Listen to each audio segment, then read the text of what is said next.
사랑과 자비가 풍성하신 하나님 아버지, 오늘도 하나님의 은안에서 3일 밤 예배 가정의 달 하나님의 언덕교회 귀한 하나님의 권속들이 주님 앞에 나와 믿음, 소망, 사랑 가운데 한마음으로 주께 영광 돌리게 해주심에 모든 감사와 존귀를 올려드립니다.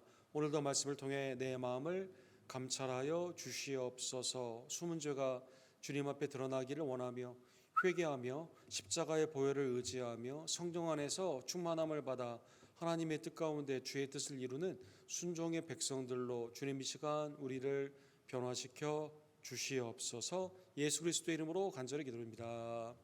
아멘. 하나님의 말씀은 오늘은 스가랴 제5장, 우리 스가랴 강의 말씀 제5장 5번째 시간 5장의 말씀 5절에서 11절의 말씀, 에바 속의 여인에 관한 환상의 말씀을 함께 상고합시다. 한 절씩 함께 교독합시다. 내가 말하던 천사가 나와서 내게 이르되 너는 눈을 들어 나오는 이것이 무엇인가 보라 하기로,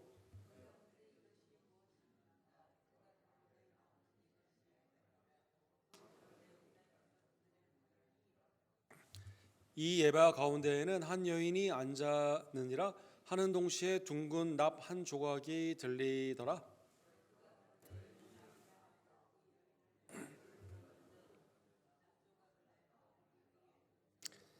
내가 또 눈을 들어본즉 두 여인이 나왔는데 학의 날개 같은 날개가 있고 그 날개에 바람이 있더라. 그들이 그 에바를 천지 사이에 들었기로.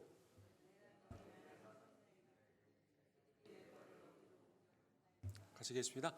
내가 이르되 그들이 시날 땅으로 가서 그를 위하여 집을 지으려 함이니라. 중공되면 그가 제 처소에 머물게 되리라 하더라. 아멘. 오늘 에바 안에 있는 여인의 환상의 말씀을 함께 상고하기를 원합니다. 우리 크리스토퍼 브라우닝이라고 하는 우리 역사학자이며 이 다큐멘터리 제작자가 있는데, 이분이 그 만든 책과 영화가 있습니다. 영화는 이제 넷플릭스에도 있는데, 오디너리 맨, 이 보통 남자들이다라는 그러한 책입니다.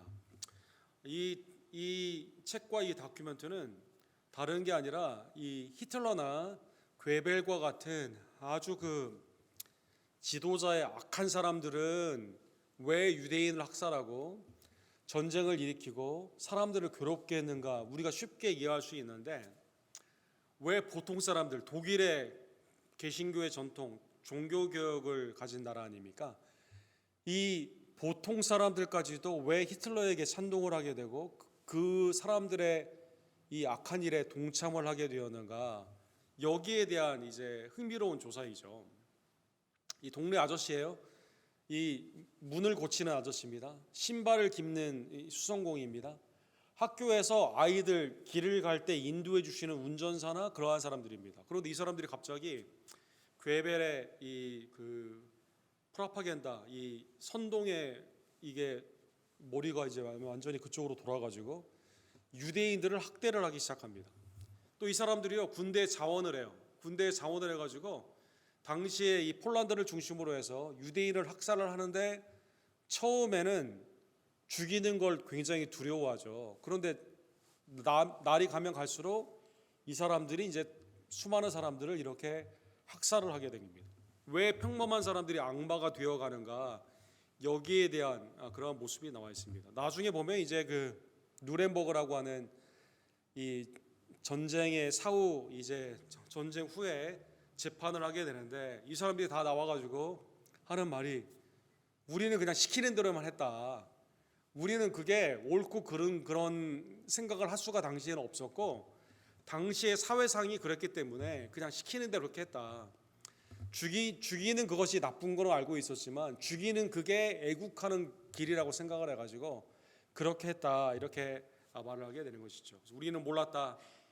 우리는 그냥 평범했는데 정치가 잘못된 것이지 우리의 책임이 아니다. 그죠? 나는 원래 악한 사람이 아닌데 선동이 돼가지고 그렇게 했다.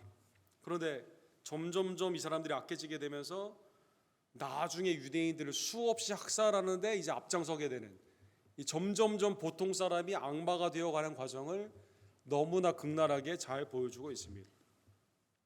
오늘 본문은 스가랴에 나오는 8개 밤중의 환상이라고 그랬죠. 8개 환상이 있는데 5장에는 2번의 환상이 있습니다. 앞부분에는 날아가는 두루마리가 있고 뒤에는 에바 속의 여인이 있습니다. 우리 지난주에도 말씀드린 것처럼 8개 환상의 가장 핵심은 대제사장 여호수아가 더러운 옷을 입고 있었는데 하나님이 죄를 용서해 주시고 새 옷을 입혀 주시죠. 하나님의 칭의의 역사, 그 다음에 순금 등잔대와 두 감람나무를 통해서 성령의 기름이 인간의 노력이 아니라 힘과 능력이 아니라 성령으로 말미암아 충만함으로 하나님의 나라가 세워지게 되는 성화의 역사가 중간의 핵심이 됩니다. 그래서 오늘 본문은 이 앞에 있는 것과 뒤에 있는 것의 쌍둥이처럼 이렇게 되어 있는데 하나님의 심판, 악을 제어하시고 심판하시는 두 비유가 환상 가운데 이렇게 나와 있는 것을 볼 수가 있습니다. 그래서 오늘 본문에 2개의 환상을 상고하기를 원합니다. 첫 번째는요, 날아가는 두루마리의 환상을 보게 됩니다. 스가랴 5장 2절에 보면 눈을 들어보니까 이 두루마리가 날아가고 있어요. 그가 내게 묻되 내가 무엇을 보느냐 하기로 내가 대답하되 날아가는 두루마리를 보았나이다. 그 장이 20규빗이요 광이 10규빗이라. 두루마리라고 하는 이것은 우리가 그 메글리라라고 하는 이 히브리 단어인데 이 단어에서 보면 하나님께서 말씀을 기록하라고 하시는 거죠. 하나님의 언약의 말씀을 기록하는 겁니다.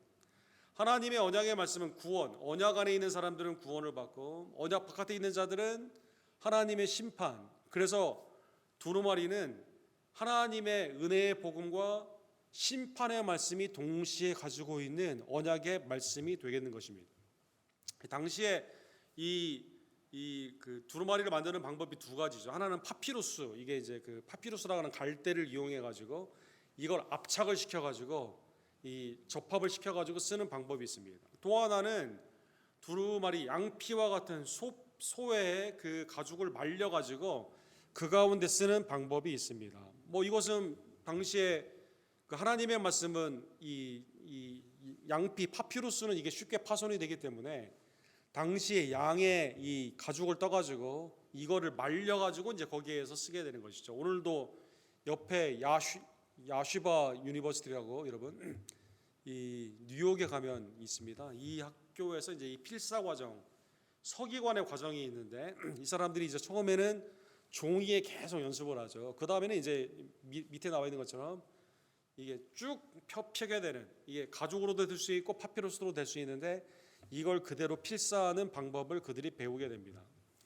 특이한 것은 오늘 본문에 보면 이 판결의 양이 워낙 크다 보니까 이걸 펼치게 되잖아요.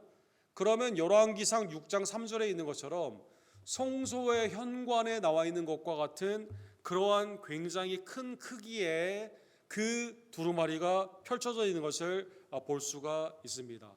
9m 곱하기 약 4.5나 5m 정도 되는, 그래서 굉장히 큰 두루마리가 이 가운데 펼쳐져 가지고 날아가고 있는 거죠. 이 두루마리는 전에 말씀드린 것처럼 이 양이나 소의 가죽을 말린다고 하지 않았습니까? 그래서 이 단어를 쓸 때 좋은 의미로는 하나님의 언약의 말씀으로 구원의 역사가 나타나지만 나쁜 의미로는 뭘까요? 하나님의 심판과 판결을 의미하게 됩니다. 대표적으로 생각해 볼 수 있는 말씀이 이사야 34장 4절에 있죠. 하늘의 만상이 사라지고 하늘들이 두루마리 같이 말리되, 이게 쭉 하늘이 펼쳐져야 되는데 이게 말리게 되는 거죠. 아래 사진에 나와 있는 것처럼. 이거는 뭘까요? 하나님의 완전한 심판을 의미합니다. 이사야 34장에는 심판을 의미하는 건데, 그 만상의 쇠사나무 포도나무 잎이 마름 같고 무화과 나무 잎이 마름 같으니라. 그래서 완전히 하나님의 심판이 어떻게 되느냐? 펼쳐져야 되는 것들이 다 없어지게 되는, 옛세상이 사라지게 되는 그것을, 하늘의 만상이 사라지는 그것을 두루마리가 펴져야 되는데 이게 이제 접혀지게 되는, 말리는 그것으로 표현을 하게 되는 겁니다. 그러니까 오늘 본문에 지금 날아가는 두루마리는 그러한 의미에서 하나님의 판결, 심판이 내용이 굉장히 큰 거죠. 특별히 그 내용 중에서 2가지가 오늘 본문에 보면 하나님이 지적하는 죄인 것을 알 수가 있습니다. 3절에 보니까 그가 내게 이르되 이는 온 지면에 두루 행하는 저주라. 판결과 하나님의 심판이에요. 무릇 도둑질하는 자는 그 이편 글대로 끊쳐지고 무릇 맹세하는 자는 그 저편 글대로 그쳐지리라. 두루마리가 촥 말리게 되는 것처럼 완전히 하나님의 심판의 말씀을 받게 되는 거죠. 도둑질하는 자, 그 다음에 헛된 맹세를 하는 자. 십계명의 내용은 이 두 가지가 대표적으로 이 가운데 나와 있습니다. 바벨론에서 성전을 건립하기 위해서 돌아왔지만 이 사마리아 사람들의 그 피해나 그 다음에 내적인 여러 가지 갈등 가운데 성전의 일이 멈춰져 있을 때 하나님의 공동체가 예배의 공동체로 나아가지 못하고 서로 간에 있어서 두 가지 이웃들이 서로 탐욕 가운데 남의 것을 뺐습니다. 도둑질을 하게 됩니다. 하나님의 이름은 사용하지만 하나님의 이름을 헛되이 맹세하면서 그 가운데 공동체를 해치게 됩니다. 그러니까 이웃의 사랑, 하나님의 사랑이 이 가운데 아까 말씀드린 것처럼 언약의 공동체로 세움을 받았는데 이게 깨지게 됨으로 말미암아 하나님의 언약의 말씀인 두루마리의 말씀에서 판결과 저주가 그들에게 그대로 임하여 주게 되는 것이죠. 겉모양은 종교적이지만 성전을 짓기 위해 보였지만 실제 예배하지 않는 악한 모습 가운데 하나님이 이 가운데 이들을 심판하여 주시게 되는 겁니다. 우리가 새벽기도에도 본 것처럼 종교의 모양은 있지만 예배는 드리는 것 같지만 우리의 삶 가운데 그 말씀을 믿음으로 받지 않고 순종하지 아니하면 하나님이 기뻐하지 아니하시죠. 죄는 하나님과 우리 사이를 단절하기 때문인 것입니다. 이 에스겔 33장 31절에 보면 백성이 모이는 것 같이 내게 나오며 내 백성처럼 내 앞에 앉아서 내 말을 들으나 그대로 행하지 아니하니 이는 그 입으로 사랑을 나타내어도 마음으로는 이익을 따름이라. 약자가 잘못됐네요. 에스겔인데 에스라가 나와 있는데 에스겔 33장 31절 우리 새벽에 우리 본 말씀입니다. 하나님 앞에 모여가지고 예배를 드리는 것 같은데 예배를 드리는데 어떻게 드려요? 하나님의 말씀을 굉장히 관심 있는 것처럼 듣습니다. 입으로는 사랑을 나타냅니다. 그러나 실제로는 뭘 쫓아요? 마음이 하나님에게 떠나 있어가지고 인간의 탐욕을 쫓는 거죠. 그러다 보니까 에스겔의 배경에서 어떤 일이 일어나죠? 이 지도자들이 양떼의 것들을 빼앗는 거죠. 목자들이 빼앗는 거죠. 탐심 가운데 탐욕으로 공동체를 해치는 것이다라는 것입니다. 이사야 1장 15절에 보면 이스라엘 백성들이 하나님께 불평을 합니다. 왜 하나님 우리 기도를 안 받습니까? 왜 우리 예배를 안 받습니까? 이렇게 말을 합니다. 하나님이 이렇게 말씀하십니다. 너희가 손을 뗄 때 내가 내 눈을 너희에게서 가리고 너희가 많이 기도할지라도 내가 듣지 아니하리라. 많이 기도를 해도 안 듣는다는 것입니다. 하나님이 많이 기도해도 기도의 양과는 소용이 없다는 것이죠. 왜 그럴까요? 이는 너희의 손에 피가 가득함이라. 손으로는 죄를 짓고 실제 삶 가운데는 악을 행하게 되면서 하나님의 이름을 맹세하지만 실제로는 이웃의 것을 도적질하고 약탈하는 그러한 삶 가운데는 하나님께서 기도를 응답하지 않는다는 것입니다. 예배는 드리는데 삶에 거룩함이 없습니다. 기도를 하는데 하나님의 용서함의 은혜가 나에게는 임하기를 원하지만 서로 용서하지 않습니다. 찬송을 하지만 하나님께 영광을 돌리는 찬송을 하지만 실제로는 내 영광을 차지하는 모습입니다. 그래서 오늘 본문에 보면 두루마리에 저쪽과 이쪽에 있는 그러니까 엄청난 크기의 이 두루마리에 있는 하나님의 판결의 말씀이 이 가운데 그대로 임하게 되게 되는 것이죠. 그래서 이스라엘 공동체가 지금 모두가 다 일부만 그런 게 아니에요. 다 죄 가운데 부패해 있는 상황 가운데 하나님이 왜 이 말씀을 주셨어요? 빨리 회개하고 하나님의 은혜 안에서 하나님을 사랑하고 말씀에 순종하며 이웃을 사랑해야만 되는 거죠. 하나님의 은혜 안으로 돌아오라라고 말씀하여 주시게 된 겁니다. 두 번째 환상이 있습니다. 두 번째 환상은 에바 속에 있는 여인이 옮겨지는 환상이 됩니다. 6절에 보니까 이것은 무엇입니까? 라고 물어보게 되죠. 그러니까 이제 손서가 말합니다. 나오는 이것이 에바니라 또 가로되 온 땅에서 그들의 모양이 일어나니라. 이건 굉장히 우주적인 하나님의 그 계시의 말씀이죠. 다 에바 시스템으로 가고 있다는 것입니다. 온 세상이 다 이 모양으로 가고 있다는 것입니다.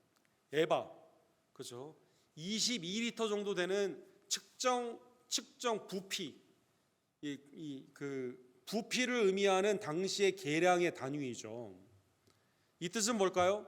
경제의 거래와 경제에 있는 모습들을 이 가운데 체계를 상징하는 단어로 에바라는 단어가 사용이 된 겁니다. 에바라는 단어는 성경에서 아주 중립적으로 부피를 상징할 때는 영적인 의미가 없지만 이 에바가 잘못되었을 때, 부피가 정확히 그대로 맞지 않았을 때는 이거는 불공정한 탐욕의 사회를 예표합니다. 예를 들면 아모스 8장 5절에 보면 에바를 작게 하며 세계를 크게 하여 거짓 거울로 속이는 게 당시의 모습이었다. 북이스라엘과 남유다의 타락의 모습을 그렇게 말씀하십니다. 미가서 6장 11절에 보면 내가 악한 저울을 적당하다 하겠느냐. 그러니까 이걸 가지고 부피를 늘렸다가 줄이기도 하고 무게를 늘렸다가 줄이기도 하고 불공정한 사역 가운데 탐욕이 모든 것을 갖게 되는, 그렇죠? 에바를 얼마나 많이 가졌느냐, 그렇죠? 얼마나 이걸 많이 모아서 내가 지금 내 삶의 안정이 되느냐. 그런데 이게 공정하게 그렇게 되는 게 아니라 이 게임이 공정하지 않고 다 탐욕 가운데 구부러져 있다는 것입니다. 그런데 하나님이 이걸 어떻게 표현하시죠? 이 불공정한 사회가 다만 남유다만 그런 게 아니라 온 땅에서 그들의 모양이 이러하더니라. 어느 사회나 가든지 죄된 부패의 상황에서는 하나님의 말씀이 구부러지게 됩니다. 율법이 온전히 공의로 나아가지 못합니다. 우리의 삶 가운데 경제 시스템이 완전히 흐트러져 있는, 우리가 이제 뭐 기울어진 운동장이다 이런 말 많이 하죠. 한쪽이 기울어져 있어가지고 이 가운데 나아가지 못하게 되는, 우리 아침에 말씀드린 K-쉐입으로, 그죠? 가진 자만 이게 유리한 경기가 되게 되고 그렇지 못한 사람들은 살기가 어려운 그러한 모습으로 나아가게 되는 것입니다. 하나님은 여기에 대해 이렇게 말씀하시죠. 이 에바의 20m 되는 그 아래 중심의 가운데 누가 있어요? 중심에 한 여인이 앉아 있습니다. 오늘 본문에 보면 7절에 보니까 보좌에 앉듯이 한 여인이 앉아 있습니다. 이 에바 가운데는 한 여인이 앉아 있느니라. 왜 불공정한 경제 시스템으로 세상이 움직일까요? 여러분, 이 앉아 있는 여인 때문에 그렇다는 것입니다. 하는 동시에 둥근 납 한 조각이 들리니라. 그죠? 그래서 이 여인을 가두게 됩니다. 8절에 보면 그가 가로되 이는 악이라. 그래서 가운데 이 불공정하게 움직이는 이것이 의인화된, 무엇 때문에 이렇게 된 거예요? 악 때문에 이렇게 된 거죠. 악 때문에. 그렇죠? 오늘 본문에 나오는 이불, 악한 세력, 악한 자 때문에 이런 일이 이렇게 일어난다는 것입니다. 그 여인을 에바 속에 던져놓고 납 조각을 에바 아구리 위에 던져 덮더라. 그렇죠? 악이 횡행하는 세상인데 하나님이 이거를 컨테이너에 집어넣는 거죠. 그래서 이걸 제어를 하시게 됩니다. 여러분, 우리 수요일에 나온 성도 여러분, 왜 하필 여자냐, 남자가 더 악한데, 이렇게 생각해 볼 수가 있겠죠. 성경에 보면 여성을 의인화한 것이 남자보다 훨씬 많습니다. 예를 들어 잠언 8장에 보면 지혜가 의인화되죠. 지혜가 나를 불러요. 시장 곳곳마다 나를 따르라고 말을 합니다. 하나님의 말씀을 들으라고 말을 하죠. 지혜는 호쿠마, 지혜는 여성형으로 되어 있습니다. 시온성, 이 시온을 어떻게 표현했을까요? 딸로 표현했습니다. 하나님의 딸이다 이렇게 표현했습니다. 여성형입니다. 안 좋은 경우도 있죠. 바벨론도 음녀다, 계시록에 보면 그렇게 표현되어 있습니다. 그 다음에 우리가 잘 아는 것처럼 교회는 주님의 뭐죠? 신부죠, 신부. 여성형으로 이렇게 되어 있습니다. 어쨌든 이게 의인화되어서 이렇게 된 거지 여성들이 더 악하다 이런 뜻은 아니에요. 악이 딱 중간에 자리 잡아가지고 이 가운데 모든 불공정한 에바의 이걸 시스템을 통해서, 경제 시스템을 통해서 사람들을 온 땅, 일부 지역만 아니라 온 세계가, 그렇죠? 정의를 말을 할 때 가장 많이 나타나는 부분이 어떻게 말하죠? 경제의 불의로 나타나게 되는데, 이게 이 가운데 왜 이렇게 되느냐, 그죠? 일마다게 뿌리가 되는, 돈을 사랑하는 것이 일마다게 뿌리 아닙니까? 이 근본적으로 왜 그러냐? 악한 자가 그 가운데 있기 때문이다라는 것입니다. 그래서 하나님이 납뚜껑을 딱 놔가지고 이 안에 집어넣게 되는 것이죠. 세상에 구부러진 운동장, 물질주의나 탐욕주의나 그것을 권력과 더불어 이것을 약탈하는 사람들의 중심에 있는 이것이 만연하지 못하도록 하나님이 그 안에 가두게 된 겁니다. 그리고 하나님이 그것을 옮기십니다. 오늘 본문에 보니까 두 여인이 나타납니다. 내가 또 눈을 들어 본즉 두 여인이 나왔은즉 학의 날개 같은 날개가 있고 그 날개에 바람이 있더라. 그들이 그 에바를 천지 사이에 들었기로. 두 여인이 나와가지고요, 날개가 있는 천사의 이제 모양, 여기도 여인이에요, 여러분. 들어가지고 이제 이것을 쭉 가지고 가게 되는 것이죠. 그래서 에바 안에 있는 여인을 들어 나르게 됩니다. 하나님은 종종 들어 나르는 이것을 바람처럼 천사들을 통해서 그 가운데 이용하시는 것을 볼 수가 있습니다. 대표적인 말씀이 날개와 바람이 하나님의 섭리 가운데 있는 이 교통의 수단인 것을 알 수 있는 것이 시편 104편에 나와 있죠. 내 영혼아 여호와를 송축하라. 여호와 나의 하나님이여 주는 심히 위대하시며 존귀와 권위로 옷을 입으셨나이다. 주께서 옷을 입은 같이 빛을 입으시며 하늘의 휘장을 치시며, 그 다음에 3절과 4절에 보면 물에 자기 누각에 들보를 얹으시며 구름으로 자기 수레를 삼으시고 바람 날개로 다니시며 바람을 자기 사신으로 삼으시며 불꽃으로 자기 사역자를 삼으시느니라. 그죠? 학의 날개에 바람이 있었다 이렇게 나오거든요. 9절에 보면 바람을 타고 나르는 게 아니라 바람을 일으키며 가는 거예요. 다른 겁니다. 능동적과 수동적인 게 다른 건데, 하나님이 바람 날개로 쭉 다니시는 것처럼, 물론 본문에 보면 이 악을 제어하는데 악이 만연하지 못하도록 하나님이 그 가운데 신속한 섭리로 제어하여 주시게 되게 되는 것이죠. 예레미야 4장 13절에 보면 보라 그가 구름같이 올라오나니 그의 병거는 회오리 바람 같고 그의 말은 독수리보다 빠르도다. 하나님의 굉장히 민첩한 하나님의 일을 진행을 하는데, 이게 레드 테이프라고 하죠. 여기 가야 되고 저기 가야 되고 저기 가야 되고, 행정적으로 여기서 거들먹거리면 안 되고 그 다음에 가면 또 느리게 돼. 이게 아니라 촥 하나님의 뜻 가운데 바람을 일으키시며 바람 가운데 이것을 들어서 옮겨 주시게 되는 것이죠. 그러면 이 에바 안에 있는 이 악의 상징인 이 여인은 어디에 거처를 두게 될까요? 분리가 되는 거예요. 이제 한 곳으로 하나님이 모으는 겁니다. 11절에 보니까 한 곳에 모이게 됩니다. 어디에 모이게 될까요? 시나을 땅에 모이게 됩니다. 시나을 땅에 터를 잡습니다. 내가 이르되 그들이 시나을 땅으로 가서 그들을 위하여 집을 지으려 함이니라. 준공되면 그가 제 처소에 머물게 되리라 하더라. 완전히 분리가 되는 겁니다. 사랑하는 여러분, 시나을 땅은 어디이죠? 바벨론의 땅이죠, 여러분. 창세기 11장에 보면 시나의 땅이 어디입니까? 사람들이 악을 행하기 위해서, 죄를 행하기 위해서 창세기 11장 2절과 4절에 보면 이렇게 되어 있습니다. 이에 그들이 동방으로 옮기다가 시나의 평지를 만나 거기에 거류하며, 그렇죠? 자기의 이름을 내기 위해서 우리의 이름을 내자 하면서 거기에 탑을 쫙 세우게 됩니다. 그게 그 유명한 바벨탑이 되는 겁니다. 사랑하는 여러분, 시나의 땅. 그래서 성경에 보면 동쪽으로 가는 거는 안 좋은 거예요, 여러분. 에덴의 동쪽으로 가가지고 시나의 땅에 트는 거. 이스라엘의 땅에서 보게 되면 시나의 땅이 동쪽에 있거든요.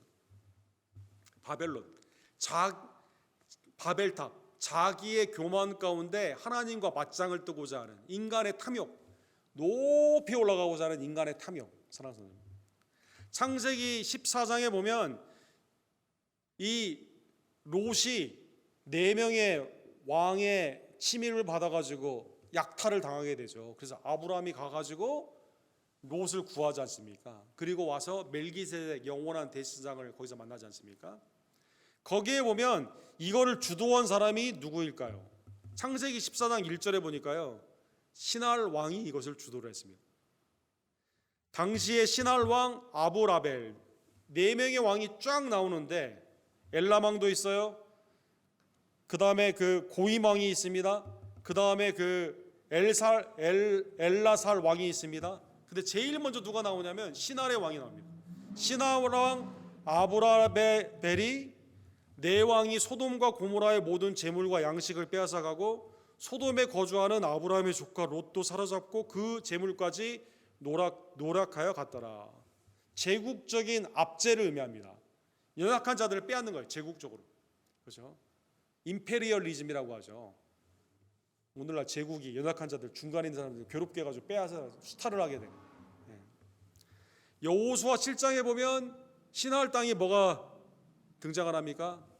여리고성을 무너뜨린 다음에 성물을 가져오지 말라고 그랬거든요. 이거는 하나님께 드린 거기 때문에 절대 이 플런더, 빼앗은 약탈품을 절대 가져오지 말라고 합니다. 이때 아간이라는 사람이 뭘 가져오죠? 신할의 외투를 가져오게 됩니다. 신할의 외투. 화려한 세상, 가장 믿는 자들의 미혹이 되는, 야, 저거 갖고 싶다. 선악과 같은 그런 거예요. 저거 있으면 내가 멋지게 보이거든요. 금, 은 이거 다 집안에다 묻어놓지 않았습니까? 사람들. 그러니까 이거 다 쓰지도 못하고 보여주지도 못하고 그 안에 묻어놨다가 걸려가지고 아골골짜기 다 식구들 다 죽고, 인간의 아주 악한 모습. 믿는 자들이 현혹하거나 미혹되지 않아야 되는데 이거 갖고 싶은 그런 게 있는 거죠. 사랑하는 성도 여러분. 그 다음에 이제 다니엘 1장에 보면, 다니엘 1장 2절에 보면 신할 땅에 있는 그의 산당으로 가져갔다. 느부갈네살 왕이 포로들을 쫙 데리고 갑니다. 다니엘과 그 세 친구를 데리고 와가지고 여기에서 훈련을 시키는 거죠. 신할 땅에서 바벨론 제국에 하나님을 대적하는 그 권세와 능력을 의미한다는 것입니다. 하나님께서 이거를 다 역사적인 배경, 성경적인 인용 가운데 그곳에 다 모아가지고 분리를 시키게 되는 겁니다. 사랑하는 성도 여러분, 궁극적으로 계시록에 보게 되면 바빌론은 어떻게 됩니까? 큰 성 바벨론은 무너지게 되죠. 완전히 천국과 지옥으로 갈라지듯 거기는 폐막을 하고 멸절을 하게 되는 겁니다. 사랑하는 성도 여러분, 이게 두 개의 비유입니다. 앞에는 우리의 죄를 감찰하시고 하나님께서 그 말씀을 통해서 이웃을 향해 도덕질, 하나님의 이름만 가지고 맹세를 하며 이 가운데 있는 죄, 우리의 죄를 드러나게 하십니다. 두 번째는 그런데 놀랍게도 그 죄를 어떻게 하세요? 옮기시는 겁니다. 사랑하는 성도 여러분, 놀라운 은혜입니다. 사랑하는 성도 여러분, 앞에는 율법이며 뒤에는 복음이 되는 거죠. 오늘 본문의 말씀을 깨달으며 사랑하는 성도 여러분, 하나님께서는 우리의 죄를 다 아시고 우리의 모든 죄를 감찰하시고 내 심령에 있는 모든 것까지 다 아시는 하나님께서 그 죄를 우리에게 갚지 아니하시고 판결하지 아니하시며, 우리의 죄를 쓴다면 아마 9 곱하기 4.5m만 되겠어요? 더 길겠죠. 두루마리 끝이 없겠죠. 그런 하나님이 이것을 예수 그리스도를 통해 용서해 주시고 아들을 통해서 우리의 죄를 옮겨주신 거죠. 시편 103편 12절에 보면 아버지가 자녀를 긍휼히 여겨주는 것처럼 하나님이 우리의 죄를 사해 주셨습니다. 어떻게 사해 주셨을까요? 동이 서에서 먼 것 같이 우리의 죄가를 우리에게서 멀리 옮기셨다. 아니, 동과 서는 만날 수가 없지 않습니까? 극단적인, 상징적인, 아주 시적인 포에릭한 그 표현이죠. 동이 서에서 먼 것처럼, 그렇죠, 만날 수가 없는 것처럼 죄를 쫙 옮겨주시게 된 것이죠. 왜 그렇게 하셨을까요? 이는 그가 우리의 체질을 하시며 우리가 단지 먼지일 뿐임을 기억하심이라. 인생은 그날이 풀과 같으며 그 영화가 들의 꽃과 같도다. 하나님이 죄를 쫙 옮겨주시고 우리의 체질을 하신 하나님께서 죄 사함의 은혜 가운데 영생의 은혜를 우리에게 허락해 주시는 겁니다. 주님은 우리의 죄를 옮기기 위해 어떻게 하셨습니까? 그 죄를 그대로 받으셨습니다. 어떻게 받으셨습니까? 십자가에서 받으셨습니다. 히브리서 9장 28절 우리 다 같이 읽도록 하겠습니다. 이와 같이 그리스도도 많은 사람의 죄를 담당하시려고 단번에 들이신 바 되셨고 구원에 이르게 하기 위하여 죄와 상관없이 자기를 바라는 자들에게 두 번째 나타나심이라. 그래서 우리의 죄를 그의 몸이 직접 십자가에서 담당하심으로 말미암아 동이 서에서 먼 것처럼 죄를 우리에게서 완전히 그 가운데 떠나게 하여 주시고 우리의 죄를 주님이 직접 메시고 십자가에서 죽으시고 우리를 위해 부활하여 주신 겁니다. 그러므로 오늘 본문의 말씀을 통해 두 가지를 직접적으로 적용하기를 간절히 원합니다. 첫 번째로는요, 그러한 의미에서 내 스스로 나는 판단하는 게 아니라 하나님의 말씀에 날마다 우리는 판단을 받아야만 됩니다. 하나님의 말씀에 나 자신을 비추어야만 됩니다. 심지어 다윗도 이렇게 말했죠. 시편 139편에 보면 여호와여 주께서 나를 살펴보셨으므로 나를 아시나이다. 내게 무슨 악한 행위가 있나 보시고 나를 영원한 길로 인도하소서. 그렇죠? 하나님의 은 안에서 주님이 우리를 살펴보시면 주 앞에 설 자가 없는 거죠. 하나님이 나를 영원한 길로 인도해 주셔야만 됩니다. 하나님의 말씀을 거울처럼 보면서 날마다 우리의 죄를 회개하며 그리고 나를 위해 죽으시고 부활하신 그리스도께 나의 삶을 온전히 맡기는 하나님의 복된 종들 되기를 간절히 원합니다. 주님은 우리가 회개할 때 기뻐하시며 우리의 죄를 자백할 때 기뻐하시며 우리를 의롭게 하시고 우리의 성화를 위해 말씀과 성령 안에서 우리를 날마다 인도하여 주십니다.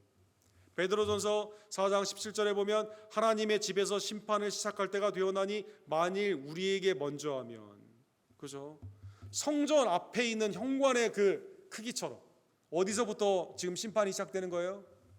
우리에게 무엇을 깨닫게 합니까? 믿는 자에게 정신 차리라고, 그죠? 하나님의 집에서 지금 시작하는 거거든요. 사랑하는 성도 여러분, 하나님의 복음을 순종하지 않는 자들의 그 마지막은 어떠하며, 베드로서 이렇게 말한 것은 하나님이 우리를 영벌에 심판한다 이 뜻이 아니라 선줄로 생각하지 말고 바울 사도 말씀처럼 하나님의 은 안에서 더 하나님의 말씀을 받은 자로 온전히 설 수 있도록 날마다 우리는 말씀에 비추어 두루마리에 비추어 회개하는 성도들 되기를 간절히 원합니다. 두 번째로 에바 속에 있는 그 악, 그죠? 이 죄, 즉 경제, 온 땅이 지금 다 이렇게 움직인다고 그랬거든요. 여기에 미혹되지 아니하며 하나님의 은 안에서 재물과 하나님을 겸하여 섬길 수 없음을 깨닫고 우리의 공급과 채워줌이 하나님의 은혜임을 다시 한번 깨달으며 주님만을 믿고 나아가는 하나님의 복된 종들 되기를 간절히 원합니다. 경제 시스템의 내 안에 있는 악, 그죠? 세상에 있는 악한 미혹의 그러한 것들, 다 그것은 신할의 하나님이 지옥 가운데 심판하시는 것임을 깨달으며 부러워하거나 그것을 쫓는 것이 아니라 오직 하나님만을 믿고 나아가는 주의 종들 되기를 간절히 원합니다. 에베소서 4장 28절에 보면 도둑질하는 자는 다시 도둑질하지 말고 돌이켜 가난한 자에게 구제할 수 있도록 자기 손으로 수고하여 선한 일을 하라. 그렇죠. 성경에 보면 우리가 일을 하는 목적이 세 가지죠. 하나는 청지기로 하나님의 소명 가운데 영광을 위해 일하는 겁니다. 내 직장이 하나님의 성토예요. 하나님의 영광을 위해 일하는 거예요. 그 다음엔 뭐죠? 우리의 생계, 하나님의 은혜 안에서 가족을 돌보며 생계를 위해 하나님이 내게 주신 은혜의 방편으로 이것을 일하게 됩니다. 세 번째 이유가 있죠. 세 번째 이유는 뭘까요? 오늘 본문에 나오는 것처럼 에베소서 4장 28절에 보면 주위에 있는 자들을 돌보기 위해 우리는 일한다는 것입니다. 도둑질하는 자는 자기 것이 되기 위해 훔치는 거 아닙니까? 근데 일하는 자는 하나님께 드리는 거예요. 영광을 돌리는 겁니다. 우리의 가족을 돌보는 겁니다. 그 다음에 이웃을 돌보는 것이다라는 것입니다. 그렇죠? 하나님에게는 선이 필요 없는데 이웃에게는 선한 행위가 필요하다. 루터가 한 유명한 말이죠. 착한 행실로 하나님께 영광을 돌리는 방편이 열심히 하나님의 은 안에서 도둑질하는 것이 아니라 하나님의 은 안에서 이 가운데 나의 청지기의 직분으로 일하는 것이다라는 것입니다. 바울 사도는 골로새서 3장 5절에 보면 당시의 1세기의 골로새, 그 다음에 21세기인 지금 가장 하나님과 컴피티션, 경쟁하는 우상은 무엇일까요? 그것은 탐심이다 이렇게 말합니다. 탐심. 에덴 동산에도 먹음직하지 않습니까? 지혜롭게 할 만큼 탐스럽지 않습니까? 하나님처럼 되고자 하지 않습니까? 따먹고 싶은 거거든요. 사랑하는 성도들. 골로새서 3장 5절 우리 마지막 읽도록 하겠습니다. 그러므로 땅에 있는 지체를 죽이라. 곧 음란과 부정과 사욕과 악한 정욕과 탐심이니 탐심은 우상 숭배니라. 내 안에 있는 에바의 시스템 안에 있는 악한 것들, 하나님의 말씀 앞에 비추어 보며 회개하며 우리는 오직 하나님의 영광을 위해, 주님의 몸된 교회를 위해, 우리의 가족을 위해, 우리의 주의 구제를 위해 하나님의 은 안에서 탐심을 버리고 주님 안에서 자족하며 믿음 가운데 온전히 일하는 하나님의 복된 종들, 신할의 외투를 부러워하지 아니하며 믿음 가운데 하나님 앞에서 자족하는 하나님의 복된 종들 되기를 주님의 이름으로 간절히 축원합니다. 사랑과 자비가 풍성하신 하나님 아버지, 오늘도 말씀을 통해 우리 안에 있는 여러 죄악들을 감찰하여 주심에 감사를 드립니다. 죄가 깨닫게 되었을 때 회개하며 하나님의 말씀을 받았을 때 온전히 주의 말씀을 기억하며 나를 위해 죄를 메고 가신 그리스도를 사랑하며 하나님의 은 안에서 내 안에 있는 에바의 악한 것들을 버리고 이제는 나를 위해 죽으시고 부활하신 모든 만족이 되시는 그리스도를 위해 순종하며 나아가는, 그리고 하나님의 영광을 위해, 우리의 가족을 위해, 또 우리의 연약한 지체들과 또 도움이 필요한 지체들을 위해 힘써 일하는 하나님의 복된 종들, 탐심이 아니라 만족으로 자족으로 주의 일 가운데 힘써 나아가는 하나님의 복된 종들 낼 수 있도록 주여 역사하여 주시옵소서. 예수 그리스도의 이름으로 간절히 기도합니다.